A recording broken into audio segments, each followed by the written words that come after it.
कि वाकई में सत्संग एक बहुत गहरी चीज़ है, जिसको समझ ले और ध्यान से गौर से सुन के अपने जीवन में कोई उतार ले तो सत्संग जैसी अच्छी चीज़ कोई नहीं। संसारी चीज़ों में फंस के अपने वक्त को भी गुजार देते हैं, अपनी शक्ति को भी छीन कर लेते हैं और मनुष्य जीवन को बर्बाद करके चले जाते हैं, जिससे कोई लाभ नहीं मिलता। अभी बाणी स्वामी जी महाराज की बोला था कि सत्संग करत बहुत दिन बीते, अब तो छोड़ पुरानी बाण। सत्संग करत, सत्संग किया कब? सत्संग किया होता तो सत्संग तो इंसान को बदल देता है। हमने सत्संग नहीं, कुसंग किया। सत्संग करना तो अच्छाइयों को अपनाना होता है, हमने तो बुराइयों को अपनाया। अरे सत्संग तो मन के मैल को दूर बहाता है, हमने तो मन में और ज़्यादा मैल बढ़ाए। कौन से सत्संग में बातें सिखाई जाती हैं? जिसका नाम सत्संग है वो तो सत्य है, पवित्र करने वाला है। लेकिन जो इंसान सुधरना चाहता ही नहीं है, सत्संग को मानता ही नहीं है, सत्संग को गिनता ही नहीं है, ऐसा इंसान न गुरु का, न पीर का, न धर्म का, न नाम का, और न ही वो बदलना चाहता है। ऐसे काल के जीव होते हैं और उनकी बुद्धि जो काल ने हर ली है, उनका बचने का सवाल ही नहीं है। सुअर भी भिक्षा खा के अपना जीवन बिताता है, लेकिन वो उसी में खुश है। सेठ साहूकार बादशाह लोग सोने चांदी की थालियों में खाते होंगे, लेकिन एक आदमी अगर मांग के हाथ पे रख के टुकड़ा खाता है, उसको जो आनंद उसमें मिलता है शायद वो सोने चांदी की उसमें नहीं मिलता। तृष्णाओं को रोक लेना, इच्छाओं को मार लेना आसान काम थोड़ी है। ये चीज़ सत्संग में मिलती है। सत्संग ये सिखाता है कि तुम विश्वास दृढ़ करो अपने मन में, बुराइयों को सबसे पहले त्यागो। सत्संग में रोजाना ही तो इन बातों को कहा जाता है कि आदमी करता बुराइयां है, चाहता सत्संग है, डूबने में लगा हुआ है, तैरने के लिए छटपटाता है, कोशिश करता नहीं तो डूबेगा तैरेगा। कोशिश तैरने की करनी चाहिए, तैरने का हम प्रयास करते नहीं हैं। संतों के दरबार में जाके इंसान को वो गुण अपनाने चाहिए। संतों ने क्यों कहा? उसमें वहाँ किसी की रीस नहीं की जाती कि वो ये करता है मैं ये क्यों करूँ। दरबार में अगर गए हो तो वहाँ जाके तुम ये देखो कि तुम किस दर्जे पे हो, तुम्हारे लायक काम क्या है, तुम में प्रेम प्रधान है, तुम में सेवा प्रधान है, तुम में भक्ति प्रधान है, या तुम में दान करने की प्रवृत्ति है, तुम कर क्या सकते हो। जिस भी ढंग से तुम सत्संग की सेवा कर सकते हो उसमें अपना मन लगा के तो अगर करते हो तो तुम बहुत कुछ ग्रहण कर लोगे। सबको बादशाही नहीं मिलती। अब कोई किसी की रीस करे कि मैं ये नहीं वो क्यों है, ऐसे वैसे बनने का प्रयास करो ना। कहने को तो आदमी बहुत कुछ कह देता है, लेकिन करने का वक्त आता है जब इंसान से करना बड़ा मुश्किल होता है। संत बेवकूफ़ नहीं होते जो संतों की बात में भी ये अगर निकालते हैं कोई ये क्यों हुआ वो क्यों हुआ। अरे तो जिन संतों के संग वो रहे तो वो संत बेवकूफ़ थे क्या? ऐसे आदमी को क्यों रखा उन्होंने? अगर वो बेवकूफ़ थे तो ऐसे इंसान को उनको रखना ही नहीं चाहिए था। तो इसका मतलब तुम तो उन गुरुओं से भी बड़े हो, उनसे ज़्यादा जानते हो। अपनी अकल को इतनी क्यों दौड़ाते हो तुम? तुम्हारे निमित्त जो काम है वो करो ना। प्रभु ने आपको ज्ञान दिया है, समझ दी है, बुद्धि दी है, वो तुम्हारा अपना कल्याण के और अपने हित की बात सोचो। अपने हित की ना सोच के तुम दूसरे का भार, दूसरे का वजन उठाए फिरते हो। कोई निंदा करता है, कोई चुगली करता है, कोई बुराइयां करता है, कोई कुछ करता है, कोई किसी की सीआईडियां करता है। क्या काम आएंगे आपके? वो लेके डूब जाएंगे, तुम्हारा वक्त उनमें जाएगा। वक्त उनमें लगाने की बजाय तुम भक्ति में क्यों नहीं लगाते? अपने विकारों को दूर करने में क्यों नहीं लगाते? तुम साधना, अभ्यास और भजन में अपना टाइम क्यों नहीं लगाते? ये है कि सत्संग करत बहुत दिन बीते, अब तो छोड़ पुरानी बाण। नहीं छूटती, क्योंकि आदत बन चुकी। खुराक जिसकी बन जाती है उसकी चाहे प्राण तो उसके निकल जाएंगे। नीम ने मीठा होएगा सींचिए गुड़ घी से, जिसके जैसे परगे स्वभाव जाएंगे जीव से। नीम को अगर गुड़ घी शक्कर खांड से भी तुम सींचोगे तो भी मीठा नहीं हो सकता, क्योंकि उसकी प्रकृति ऐसी है। लेकिन संतों की बात बड़ी अलग। संतों ने कहा भाई ये बात नहीं है कि सत्संग से गुण उपजर, कुसंग से गुण जा। कि सत्संग करते हो तो गुण उपजते हैं उसमें, लेकिन जो सत्संग को अपना लेता है। तुम शब्द गाया करते हो कि जिनने सत्संग अपना लिया वो तिर गए। उनके नाम लिए, भेरणी ने लिया, रविदास ने लिया, कबीर साहब ने लिया, रविदास और नामदेव ने लिया, जिन्होंने ये सत्संग लिया और उन्होंने अपना जीवन में वो पार उतर गए, उन्होंने अपना सारा काम कर लिया। कैसे उन्होंने कर लिया? क्योंकि उन्होंने सत्संग को अपनाया। जब हम सत्संग को अपनाते हैं तो हमारे विकार दूर होते हैं, हमारा मन पवित्र होता है। मन पवित्र नहीं है और मन को आदत है बुराइयों की, तब तक समझो कि वो बुराइयों की तरफ ही लगे, नाम की तरफ नहीं जा सकता। आदमी एक वक्त में दो काम नहीं कर सकता। करे कुसंग चावे कुशल तुलसी बड़ा अफसोस। जो इंसान कुसंग करता है, इन दोस्तों का तो संग करते हैं, मन में तो हमने जो है झाड़ी झंखाड़ इन चीज़ों को बोल लिया है, बण बना दिया है उनका, और चाहते हैं कि उसके मन की पवित्रता हो जाए, सफाई हो जाए। कैसे हो जाएगी? यहाँ बुद्धि के घोड़े दौड़ाने की जरूरत नहीं है। ये मियाँ आप फंसी है तो रोरों को नसीहत नहीं है। अपने जीवन को लगा के देखो, जिन्होंने काम किया उनसे पूछ के देखो कि क्या बीतती है काम करने वक्त। जो इस क्षेत्र में उतरे हैं उन्होंने जो मेहनत करके जैसा करके दिखाया है वैसा कोई करके दिखाए, तब पता लगता है क्या चीज़ है और किस प्रकार से इंसान जो है अपने जीवन को सफल कर सकता है। लेकिन जो इंसान करना ही नहीं चाहता, सत्संग क्या कर लेगा? क्या सतगुरु, क्या सत्संग, क्या सतनाम उसके लिए करेगा? संतों ने तीन चीज उनके लिए कही कि सतनाम और सत्संग और सतगुरु, ये तीनों चीज जीव के कल्याण की हैं। बिना सतगुरु के आज तक कोई तिराई नहीं है। एक का भी नाम बताओ कि जिसके पास सतगुरु नहीं था और उनका बेड़ा पार हुआ या वो संसार से तर गए।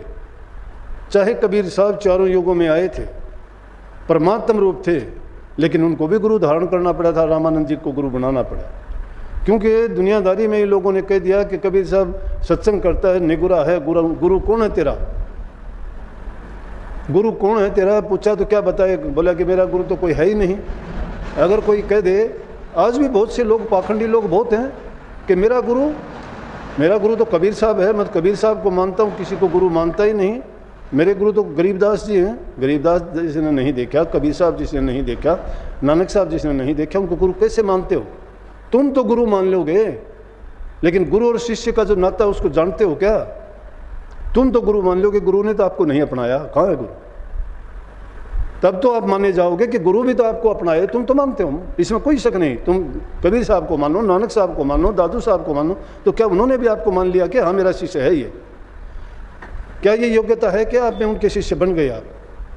हम तो मान लेंगे, हम तो कहेंगे कि हम तो उनकी भक्ति करते हैं और ऊंचे से ऊंचे, बड़े से बड़े हमारे गुरु हैं, लेकिन जिसको गुरु ने स्वीकृति नहीं दी तो मेरा शिष्य है, तो उसका शिष्य कैसे हो गया?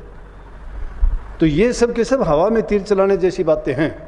अपनी बुद्धि के घोड़े दौड़ाने की बात नहीं। संत मत में न पढ़ाई की जरूरत है, न चतुराई की जरूरत है। यहाँ तो प्रेम भाव होना चाहिए, दिल की मलिनता को साफ करके, और आदमी सच्चे दिल से नाम में जो लगता है वो नाम हर चीज़ को पवित्र कर देने वाला है। तो संतों के संग में जब जाता है तो उसको किसी आडंबर की भी जरूरत नहीं है। कभी सोचते हो कि अच्छे आचरण से मिलता है, कभी सोचते हो कि पूजा पाठ से मिलता है, कभी सोचते हो कि वो नहाने धोने से, एक टाइम पर बंद के और भजन करने से या ध्यान करने से मिलता है। मैं कहता हूँ जब तक मन हमारा दूसरी चीज़ों की ओर दौड़ता रहता है तब तक आप भजन की क्या बात करते हो? एकांत में भी बैठोगे तब उससे भी ज़्यादा मन दौड़ेगा, ज़्यादा फुर्सत मिलेगी उसकी, कम से कम। इसीलिए संतों ने, महापुरुषों ने निर्देश दिए कि मन को कभी खाली ना छोड़ो, इसको काम में लगाओ। देसी भाषा में वे अपने कहते हैं कि ठाली नान काटड़े मुंडे, ठाला ढूंढ ठिकाने ढूंढे। वो कौन है ठाला? मन है ठाली नान, वो अपने मन की भावनाएं हैं, ये मन है। थाली अगर होगा, ये खाली जब होगा तो ये ढूंढता फिरेगा, मैं क्या करूं क्या नहीं करूं। शैतानी करेगा।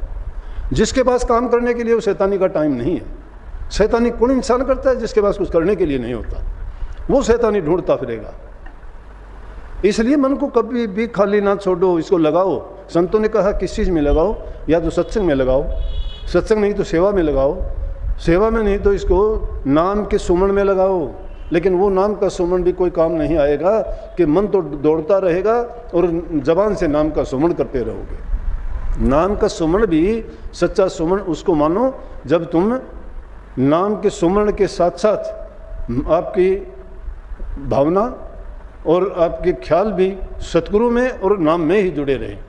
विचार तो कहीं और होते हैं। जबान से जब नाम का सुमन भी करते रहें तो वो सुमन नहीं है, उसको तो ऐसे ही बनावटी और खाली मान लिया। माड़ा तो कर्म फिरे जी फिरे मुखमा, मनुआ तो 34 पर ये तो सुमरना, ये सुमन का काम नहीं है। हाथ में दुबाड़ा खड़काते रहते हो, जबान से नाम जपते रहते हो, तो मन तो भागता ही रहता है कहीं का कहीं, करते क्या हो ठिकाना है ही नहीं मन का। तो कहते हैं ये सुमन नहीं है। नाम का सुमन करते वक्त आदमी का ख्याल ध्यान भी उस नाम में, गुरु में, इष्ट में साथ जुड़ा रहे। जो नाम लेते उसे नाम के सिवाय दूसरा ख्याल ना रहे, वो जो सुमन करोगे वो सुमन है। बाकी का सुमन तो बनावटी है, वो टाइम की बर्बादी है और कुछ नहीं है, सिर्फ जबान से बोलने जैसा है। चाहे उसमें तुम कुछ और कुछ बोलते रहो और चाहे नाम को बोलते रहो, बराबर है। लेकिन सच्चे दिल से सच्ची सेवकाई बड़ी कठिन है। सेवक जो बन जाता है उसको ज़रूरत नहीं होती। मैं अपनी ज़िंदगी में गुरु नहीं बना कभी भी। 24 साल लगी मुझे, आज भी मैं जो आम लोगों की तरह से जो मेरा काम होता है वो करता हूँ। गुरु तो वो होता है कि बहुत पाखंड करते हैं लोग। मैं गुरु नहीं, क्यों गुरु हूँ ही नहीं मैं। गुरु तो मेरा गुरु था और कोई गुरु है ही नहीं, ना मैंने माना कभी, ना मैंने ये अपनी पूजा करवाई। मैं तो बल्कि ये कहता हूँ कि याद करो कि गुरु को, जब मन तुम्हारा पवित्र होगा गुरु तुम्हें अपने आप प्रकट हो जाएगा तुम्हारे मन में। जिसके मन में गुरु प्रकट हो जाए तब गुरु मानो नहीं प्रकट होता, लेकिन प्रकट उसी का होगा जिसका प्रेम, सच्ची श्रद्धा, सच्चा भाव होगा और सच्ची भक्ति होगी। उसके बिना खाली बात बनाने से नहीं होता। बहुत लोग आए, बहुत गए, कितने लोगों ने पाँव मारे। बनावटी बनने के लिए बनता है क्या? जो बनना चाहता है वो कभी नहीं बनता है, जो नहीं बनना चाहता उसी को बनाया जाता है। क्योंकि उसमें ना बनने की जो भावना है उसमें अहंकार नहीं है, उसमें सेवा है, उसमें प्रेम है, उसमें शुद्धता है, उसमें पवित्रता है, उसकी भावनाएं अच्छी हैं। जो सच्ची भावना के साथ किसी काम को लेके चलता है वो उसी काम को सफल करता है, उसी में उसको उन्नति मिलती है। और जो अगर किसी चीज़ की भी उसमें मिलो नहीं होगी आगे नहीं बढ़ सकता। वो कहने को बहुत कुछ कह देते हैं कि जी मैं आपका शिष्य हूँ, मैं ये कर दूँ वो कर दूँ, लेकिन करने के लिए क्या है? करना बड़ा कठिन हो जाता है आदमी को। करने के लिए जब चलता है एक कदम भी आगे नहीं बढ़ाता।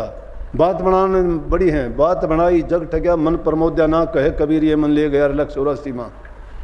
बात बढ़ाते हैं, बात बढ़ा के जग को ठगने की बातें सीख जाते हैं। दूसरों की बुद्धि को भ्रमित करने के लिए खूब उनके पास चापलूसियाँ, चालाकियाँ, हेरा फेरियाँ, इन बातों में। क्यों? मन उन शैतानियों में जब चलेगा तो शैतानी मन तो और ज़्यादा से ज़्यादा ऐसी बातें खोज के लाएगा, ढूंढ के लाएगा। वो सबसे बड़ा बर्बादी का रास्ता है। इससे अच्छा भक्तों को भोले भगत क्यों कहा गया? और जिसका रखवाड़ा सतगुरु होता है, जिसका मालिक होता है, उसका कोई बाल विवाह नहीं कर सकता। और कोई करना चाहेगा तो वो खुद उसमें धोखा खाएगा। उसको खुद को ही अपने आप पता लग जाएगा कि गलत किया तो सज़ा मिली, अगर ये सच्चा करता तो तुझे सज़ा कैसे मिलती। इसलिए जिस काम में लगते हो सच्चे बन के लगो, पूरे श्रद्धा भाव से लगो, प्रेम से लगो। जिसमें श्रद्धा नहीं है, प्रेम नहीं है, जिसके अंदर तुम्हारी भावना शुद्ध और पवित्र नहीं है, वो काम करने से कोई फ़ायदा भी नहीं है। वो काम तुम नुकसान ही नुकसान देगा। और सच्चे मन के साथ अगर करोगे, तुम व्यवहार मिट्टी का करोगे तो भी हीरे बन जाएंगे उसके, क्योंकि तुमने सच्चे भाव से किया, सच्ची भावना से किया। हमने संत मत की शिक्षा ये है कि पहले आदमी अपनी परवाह करे, फिर जो जिम्मेवारी है तुम्हारी उसकी जिम्मेवारी को निभाओ। तुम किस जिम्मेवारी पे हो? परिवार वाले हो, अपने परिवार की सेवा करो, तन से करो, धन से करो, लेकिन मन जो है वो सिर्फ सतगुरु को दो और किसी को देने की ज़रूरत नहीं है। क्योंकि मन सारे काम करवाता है। मन अगर सतगुरु को दे दिया तो तुम्हारे सारे काम जो किए हुए हैं वो भी अच्छे कि तुम बुरा कर ही नहीं सकते। लेकिन मन को तुमने अपना रख लिया और चीज़ों को तुम किसी को देते रहे तो तुम्हारा मन तुम्हें बर्बाद करके रख देगा। इसलिए मन सिर्फ सतगुरु को दो ताकि तुम्हारे मन की भावनाएं शुद्ध होती रहें, पवित्र होती रहें। कर्म तो जो इंसान करता है, लाखों काम करने वाले से गलतियां भी होंगी, सही नहीं, जरूरी नहीं है। परमात्मा ने कितने काम किए हैं। कोई कह दे कि ऊँट की इतनी लंबी नाड़ क्यों लगाई, जिराफ की इतनी टांगें बड़ी क्यों की, कह दे कि सुअर के लिए भिष्टा तैयार क्यों किया, कौवे को एक आँख क्यों दी, मेंढक को आवाज़ क्यों नहीं दी, टर टर करता है। ये परमात्मा की भी गलतियाँ कहाँ निकाल देंगे निकालने वाले तो, क्योंकि उनके दिमाग में यही बातें घुसी रहती हैं। अरे अच्छी बातें क्यों नहीं सोचते हैं? वो उस बात को कभी नहीं सोचता कि एक सुबह के टाइम एक तीतर बोलता है सुभान तेरी कुदरत, उसको नहीं कहता कि प्रभु ने उसको कितनी अच्छी जबान दी है। परमात्मा ने सबको बड़े बड़े अच्छे उपहारों से नवाजा है, लेकिन उनका उपयोग, प्रयोग और सही तरीका से जो करना नहीं जानता है वो जीवन को बर्बाद करके ही जाता है। हाँ, अगर सच्चा सेवक बन के जो रहता है वो सब कुछ जीत लेता है। सेवक बन के जो रहता है वो अगले के मन को जीत लेगा, सेवा करके प्रेम बढ़ा लेगा, जहाँ प्रेम है, सेवा है, संग अच्छा है, वहाँ इंसान अपने आप ही पवित्र होता चला जाएगा। वो सुधार की ज़रूरत नहीं है, उसको कुछ सीखने की भी ज़रूरत नहीं है, सीखता रहता है। जो सेवा करता है सीखता रहता है। इसी प्रकार की बात 10वें गुरु गोविंद सिंह के समय की बात है। और वहाँ डल्ला नाम का एक बराड़ सिख था, बराड़ उसका गोत्र था, सरदार था। तो एक बार ऐसा समय आया, क्योंकि हर युग में हर समय में संतों के साथ ऐसी बात होती रही है, तो गुरु गोविंद सिंह को आनंदपुर साहब छोड़ना पड़ गया। तो डल्ला अच्छे घर से था, तकड़ा था, बलवान था, अच्छे परिवार से था और अच्छे धन दौलत से संपन्न था। वो आके गुरु महाराज के चरणों में मत्था टेक के कहने लगा कि जी आपने बड़ी गलती करी। गुरु कहने लगे क्या भैया, क्या गलती की मैंने? नहीं लगा कि आपको आनंदपुर साहब नहीं छोड़ना था, क्योंकि मुसलमानों का जोर था और आपने उनके डर के मारे जो आनंदपुर छोड़ा कि उन्होंने आप पर आक्रमण कर दिया। अगर हमें बताते तो हम देख लेते। बोला मुझे अगर बुलाते पता लग जाता तो मैं ये कर देता, मैं वो कर देता। बोला भाई टाइम होता है, कोई बात नहीं। बोला डल्ला वो तो नहीं कह पाए, कोई नहीं, करने के लिए तो आदमी पता नहीं कौन क्या कर दे क्या नहीं कर दे, लेकिन जो वक्त गुजर जाता है आदमी को सोचना चाहिए कि अच्छा हुआ। बोला ये जो है मालिक के भाने में रहना नहीं है, मालिक के भाने की मर्जी है कि मालिक की मौज में रहो। जो अवस्था गुजर जाए, जो वक्त गुजर जाए, जो हादसा कोई गुजर जाए, तो समझो कि प्रभु ने तेरे लिए बहुत अच्छा किया है। मालिक जो करता है वो अच्छा करता है, लेकिन जब हम परमात्मा की इच्छा और उसकी मौज में ही नुक्ताचीनी करने लगते हैं, उसी में तर्क वितर्क करने लगते हैं, उसी में अपनी बुद्धि लड़ा के उसको बुरा भला कहते हैं, गुरु की बात में और प्रभु की बात में अगर हम ये तर्क वितर्क करते हैं तो समझो कि हमसे बड़ा मूर्ख नहीं है, हम उनसे ज़्यादा नहीं जानते हैं। इसका मतलब हमारा बुद्धि का दायरा सोचने का तो बहुत कम है, लेकिन हम तो तुलना अपनी करते हैं किससे? गुरु से, परमात्मा से। बोले डल्ला कोई बात नहीं, टाइम होता है ये तो कोई बात नहीं, अगर फिर होगा टाइम तो बता देंगे। बोले हाँ जी बता देना, क्या बात है, हम कहीं दूर थोड़े हैं, आपके लिए तो जान भी दे दें, आप अगर चाहो तो आपके लिए जान कुर्बान कर दें, ये किसी की क्या हिम्मत होगी। वह थोड़े दिन के बाद में क्या हुआ, युद्ध का टाइम था ही। गुरु गोविंद सिंह को किसी ने लेके एक नई बंदूक बना के लेके आया था और वो बंदूक चलाने के लिए बोला जी देखो ये बहुत अच्छी बंदूक है और इसका प्रयोग करके देखो, अगर सही होगी तो और बनाएंगे। गुरु गोविंद सिंह बोले अच्छा, सेवक बहुत से थे, डल्ला भी वहाँ बैठा हुआ था। कहने लगे भाई सेवकों, ये इसकी बंदूक की आजमाइश करनी है, ये कैसी है, कौन आएगा इसके सामने, उस पर चला के देखेंगे। अब ये कहते हैं सबकी गर्दन ढीली पड़ गई, या तो सामने ऊंचे देख रहे थे, अब नीचे हो गए सारे। बोले अरे किस पे चला के देखें? बोले नाम लिया किसी का, भाई तेरे ऊपर। बोला जी ना जी मेरे बच्चे नादान हैं, मैं तो मरने के लिए। भाई मरना तो पड़ेगा, इसमें लगेगी तो मरेगा, बंदूक तो इसीलिए होती है, आजमाइश करके देखनी है। क्या गुरु के लिए ऐसा काम भी? बोला जी बच्चे छोटे, मुझे तो बख्श दो।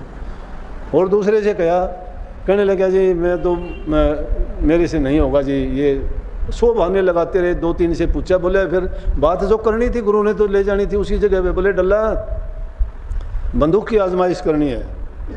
बोले जी ये तो फिर तो मर जाऊंगा मैं। बोले हाँ इसीलिए तो आजमानी है।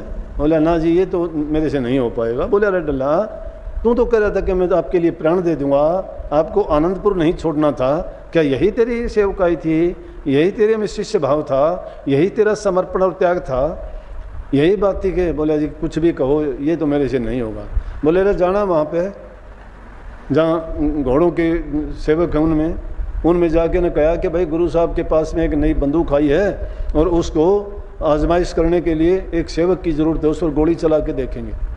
तो जितने भी थे उसमें से कोई उससे आगे, कोई उससे आगे, कोई पैरों से नंगा, किसी ने सिर पे पगड़ी नहीं ली, किसी ने कमीज़ भी नहीं पहना, आगे पीछे दौड़े हुए आए। वो सच्चे सेवक थे, उनके दिल में प्यार था, श्रद्धा भाव थी, वो सेवकाई थी, वो थे सच्चे सत्संगी, उन्होंने सत्संग सीखा था। वो उस नाम के आडंबर में नहीं थे, बंद कमरों में बैठने वाले नहीं थे वो, कि भाई मैं भजन में बैठता हूँ, मैं ये करता हूँ, मैं वो करता हूँ। उनमें चालाकी चापलूसी और हेरा फेरी नहीं थी, वो सच्चे भगत थे। आके कहने लगे जी मेरे ऊपर चला के देखो, छाती अड़ा दी सामने। बोला कि दूसरा बोले ना जी ना, इसके बेचारे के बच्चे नादान हैं, इसको छोड़ो, मैं किसी काम का नहीं हूँ, मैं सेवा भी नहीं करता हूँ दरबार की, मेरे ऊपर चला के देखो। तीसरा बोला ना जी ये तो बहुत सेवा करता है, घोड़ों की सेवा करता है, अगर ये चला गया तो कौन करेगा, मेरे ऊपर चला के देखो। बोला डला देख, ऐसे लोग तिरते हैं। एक वो हैं जो छिपते पड़ते हैं, बचाते फिरते हैं, जबान से बात लड़ाते फिरते हैं, करते कुछ नहीं है।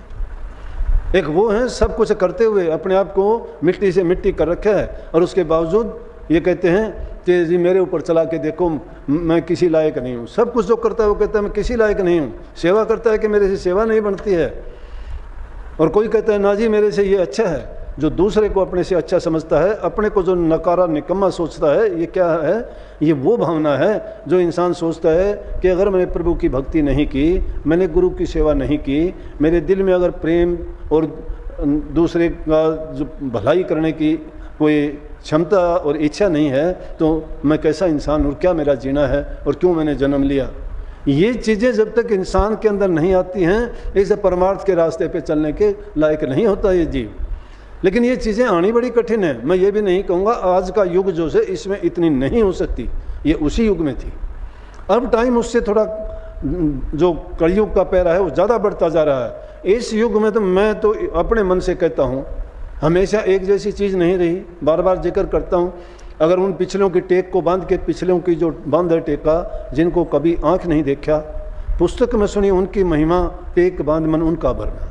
टेक जो बांध लेते हैं पिछलों की बात, पिछलों की बातों को सुन के टाइम के अनुसार नहीं बदलते हैं, तो वो भ्रमों में ही पड़ जाते हैं। अब स्वामी जी महाराज के टाइम में हुक्का पीते थे, लेकिन महर्षि जी पीते थे, बाबा फकीर चंद थे वो पीते थे। अपने भी आश्रम में हम भी पिया करते, पहले कमरों में बैठ के। यहाँ हुक्का घर था, चिलम घर था, अपने भी कमरों में बीड़ी सिगरेट पीते थे। टाइम था वो। लेकिन समय आया, मैंने छोड़ दी, सबसे छुटवा दी। इतने सत्संगी आते कोई हुक्का बेड़ी नहीं पीता, तो यार टेक बांध लेके वो हुक्का पिया करते तो हम भी पिए, बांध लेंगे। या स्वामी जी महाराज हीरे मोतियों के ताज पहना करते, क्या हम भी पहन लें वो ताज? वो जरी के कपड़े हम भी पहन लें? हम तो पहन लें तो कोई जीने भी नहीं देगा। हमारे ये कपड़े भी खटकते हैं दुनिया को, किसने ऐसे कपड़े क्यों पहन लिए? हमारी घड़ी भी खटकती है लोगों को, किसने घड़ी क्यों बांध ली? वो टाइम है क्या? लेकिन उस टाइम में जो करनी करने के लिए कही थी वो करनी नहीं की।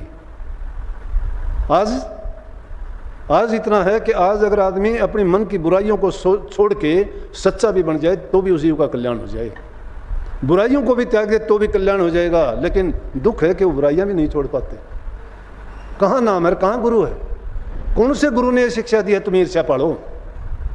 एक भी दुनिया का गुरु बता दो मुझे तो जो ये कहता हो तुम ये करो।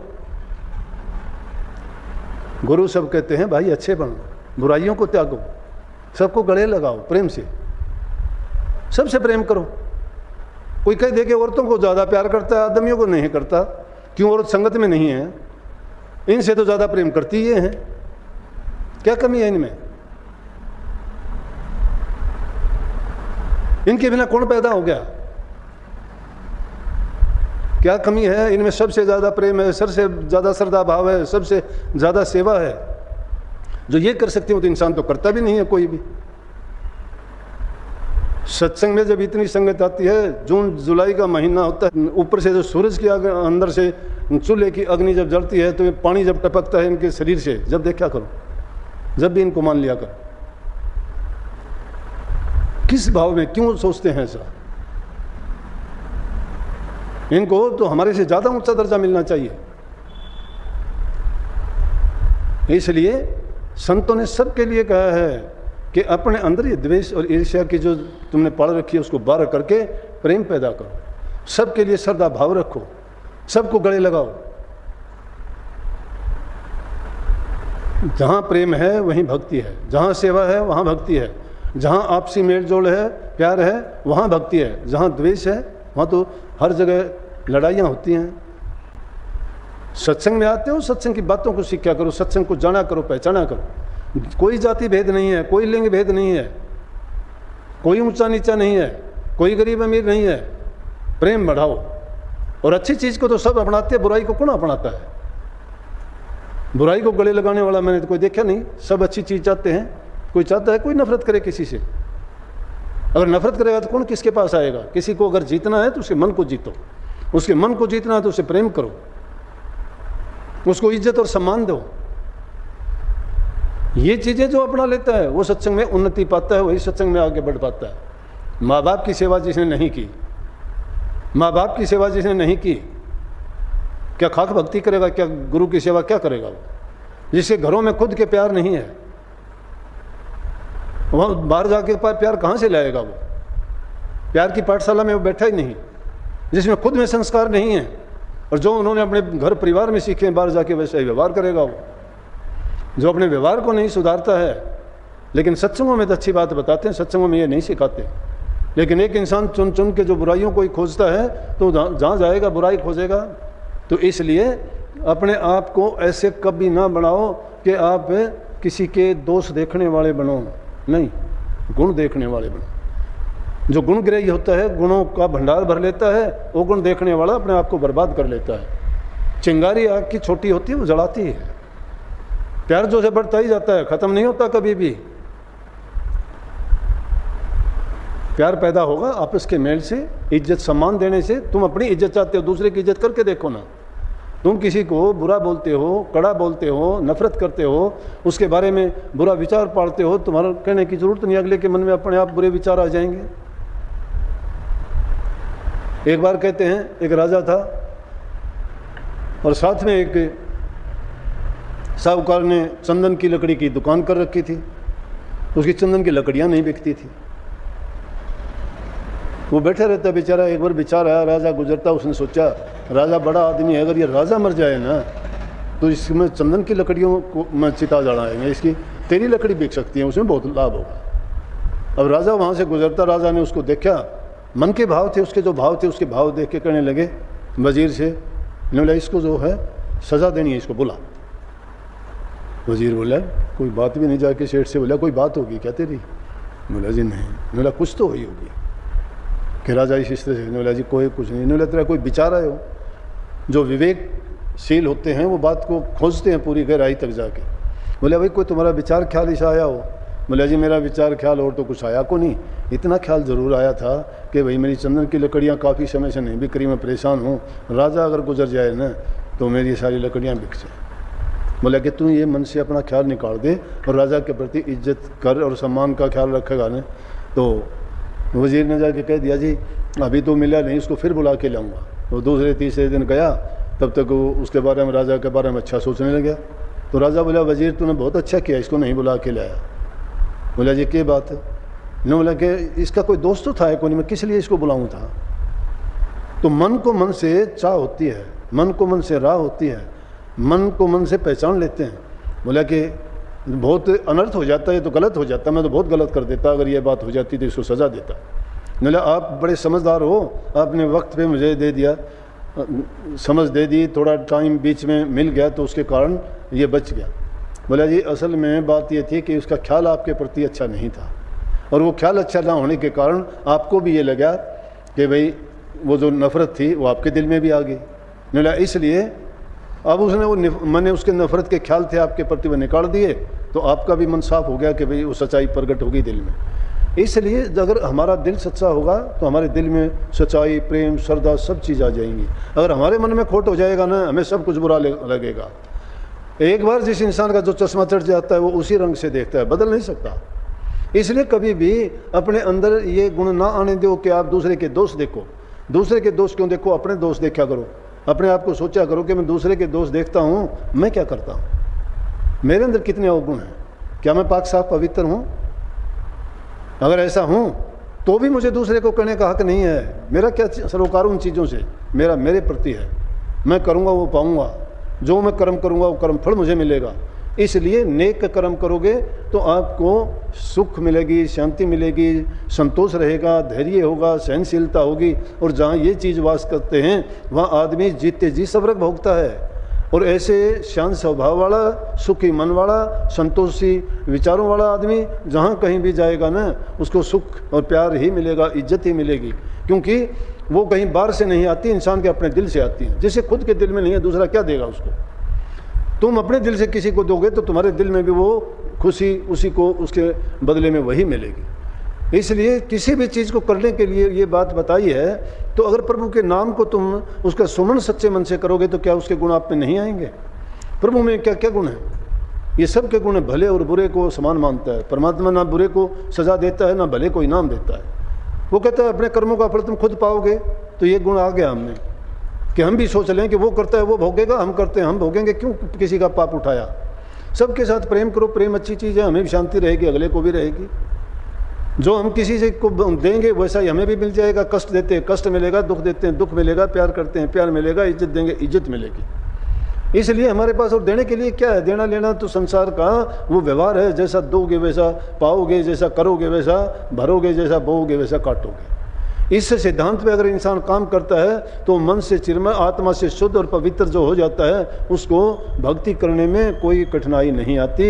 ये भक्ति का तो पहाड़ जब बनता है कि इंसान इन बोझों को तो सिर पर लादे रखता है, चोटी पर पहुंचने का प्रयास करता है, तो ऐसा नहीं हो सकता। आदमी अगर ठीक ढंग से सत्संग के विचारों को लेके गुरु की आज्ञा में चलते हुए और नाम का सुमन करते हुए जो गुरु निर्देश देता है, गुरु उसको समय समय पर चेताता है, उस उपदेश को, शिक्षा को, ज्ञान को अपने अंदर जो उतार के और उनको अपना लेता है और उन्हीं सिद्धांतों पर अपने जीवन को ढाल लेता है, तो निश्चित रूप से उसका जीवन खुशियों से और शांति से भर जाता है। शांति से बढ़ के कोई चीज़ नहीं है। इसलिए ये आपके नाम का, पानीपत के नाम से सत्संग था। वैसे तो हर सत्संग में किसी न किसी रूप में चेतावनी दी जाती है, समझाया जाता है। ये कटु शब्द इसलिए बोले जाते हैं ताकि वो हमें बुरे लगें तो अपनी बुराई को दूर कर लो, और अच्छे लगते हो तो ये हमारा गुण नहीं है, अवगुण है। बुरे लगते हैं तो बुराई को निकाल दो, फिर तो आपको बुरे लगे। अगर बुरे आपको नहीं लगते हैं तो इसका मतलब वो तो आपका गुण है। फिर तो आप अवगुण नहीं मानते, उन गुणों को मानते हो, गुण नहीं है। अवगुणों को दूर करो, गुणों को मानो।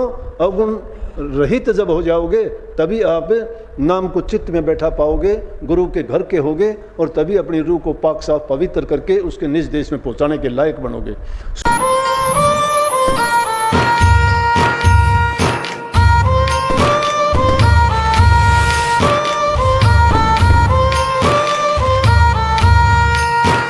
शुक्राना गुरु जी आपका दिन रात करूं,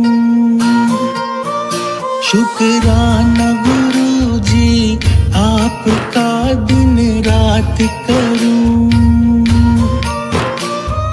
हर पल रखते दया हाथ सिर, हर पल रखते दया हाथ सिर, कोटि नमन करूं। शुक्राना गुरु जी आपका दिन रात करूं।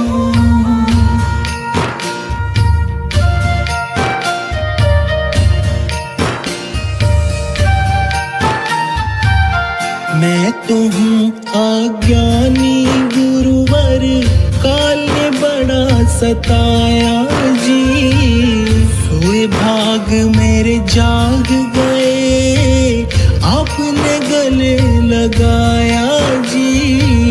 मन मेरा हर्षाया गुरु जी, मन मेरा हर्षाया गुरु जी। मैं होके मगन फिरूं, शुक्राना गुरु जी आपका दिन रात करूं।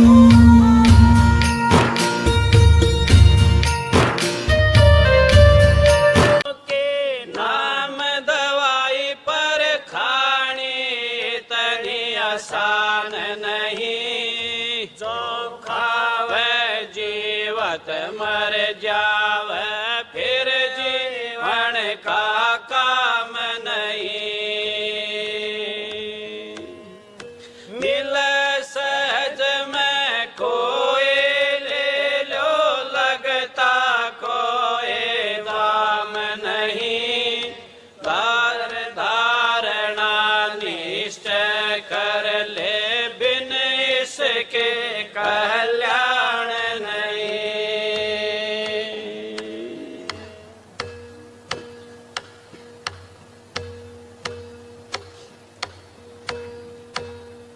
गुरु बिन घोर अंधेरा रे साधु भाई, गुरु बिन घोर अंधेरा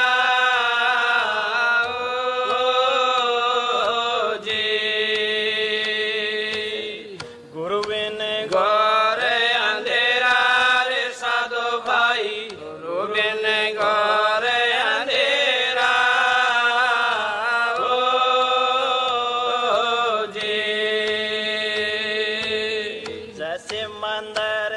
दीपक बिन सोना, जैसे मंदिर दीपक बिन सोना, ना वस्तु का बेरा रे साधु भाई, ना वस्तु का बेरा।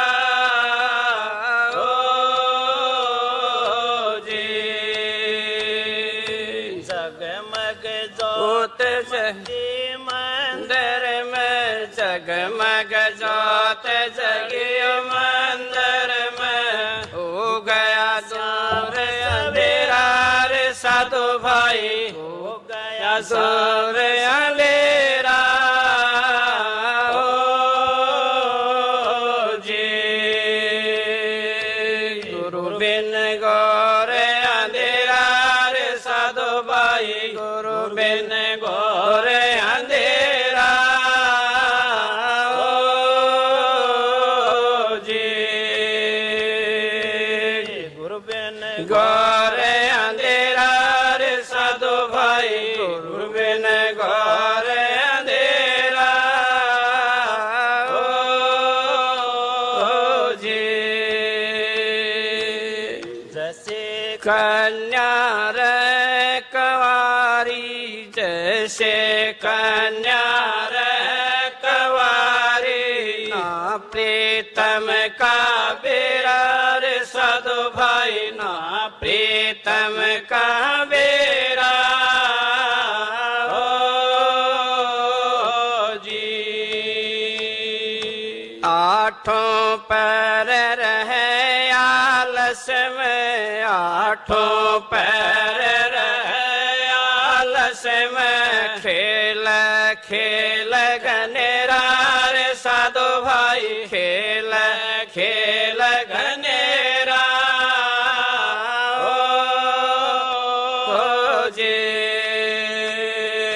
गुरु बिन गौर अंधेरा रे साधु भाई, गुरु बिन गौर अंधेरा।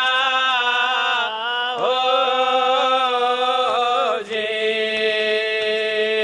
गुरु बिन गौर अंधेरा रे साधु भाई, गुरु बिन गौर अंधेरा।